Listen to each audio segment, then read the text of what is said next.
What's the difference between a 20 rice cooker and a 121? Mine 120 yells at me in Korean. So there's that. I thought that was a setup for a joke. 100 had a cheap 10 rice cooker from Walmart. Wife wanted a $300 Zajirashi. Did a blind taste test. She preferred the cheap one, and it cooked in 15 mins vs 45 mins. We still kept the Zajirashi. It's prettier, and also makes oatmeal. So I'd give someone's mentioned it yet, but specifically with Zajirashi the rice cooker will adjust itself based on the water, so if there is too much or too little it will do its best to make it accordingly. Source: I have one and it's the shit. About 100. I just got a fancy rice cooker for free from a neighbor and boy, let me tell you, the difference is small, but still amazing. 1 rice longevity. Yes, it's the same rice as the 20 cooker. But while the 20 cooker lets the rice either dry out on the keep warm setting or lets it cool and harden, the fancy one keeps it sealed, hot, and fresh for about a week. It's amazing. I don't understand it, but I can't deny it works. I cook a big batch of rice on Monday and I have instant fresh, steaming rice all through the week. It doesn't go bad, it doesn't dry out, it doesn't get mushy. Truly a technological wonder. 2 capacity. Really, I've only seen cheapo rice cookers that can handle about 3 scoops of rice. The expensive ones go up to whatever size you want. Really good if you make things like fried rice for big groups, or if you make rice for the whole week at once. 3 speed. It honestly does kind of mess with the texture, but mine can seal itself pressure cooker style and make rice crazy fast. Like a full 5 scoop batch for family dinner in 30 min. 4 functionality. They can do congee, soups, different types of rice, steam vegetables on top of the rice. I honestly don't know if the functions are any different, I haven't tried them. But it's cool to see the options. Great question, cause I was just about to order a 20 rice cooker. My 30 aroma rice cooker has been going strong for 10 years. I have a Japanese Zajirashi. I cannot tell you why the rice is better, it just is. Never over undercooked. Exactly what I am looking for when I want rice. I got so tired of fighting my stove top, and the cheapies worked better than the stove, but they have Japanese and Chinese models. If you call them, they will tell you which are made completely in Japan.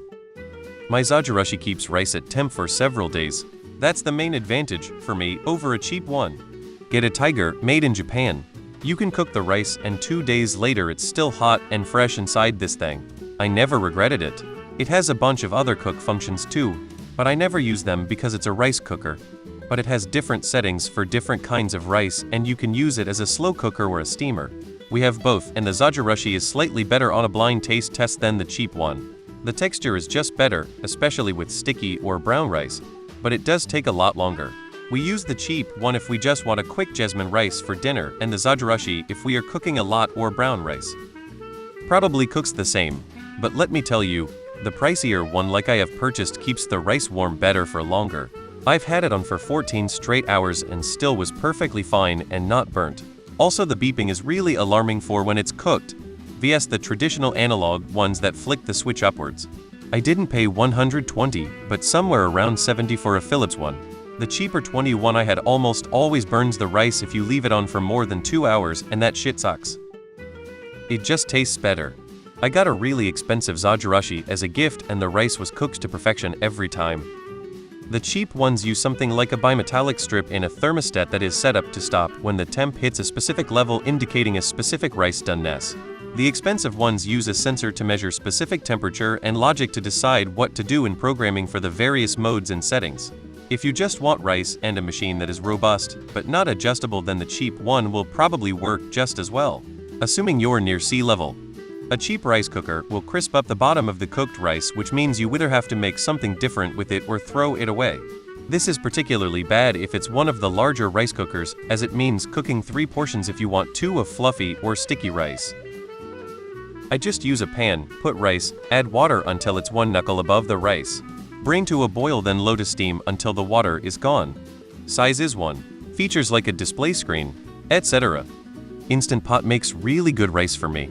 1:1 ratio, and it's perfect. Just turn off the keep warm setting. As a trained cook, I can cook rice many ways and it comes out okay. My Zajirashi induction cooker rice comes out perfect every time. While it takes longer than the cheap rice cookers, the quality of the rice produced is superior. More expensive, yes. Worth the price, absolutely.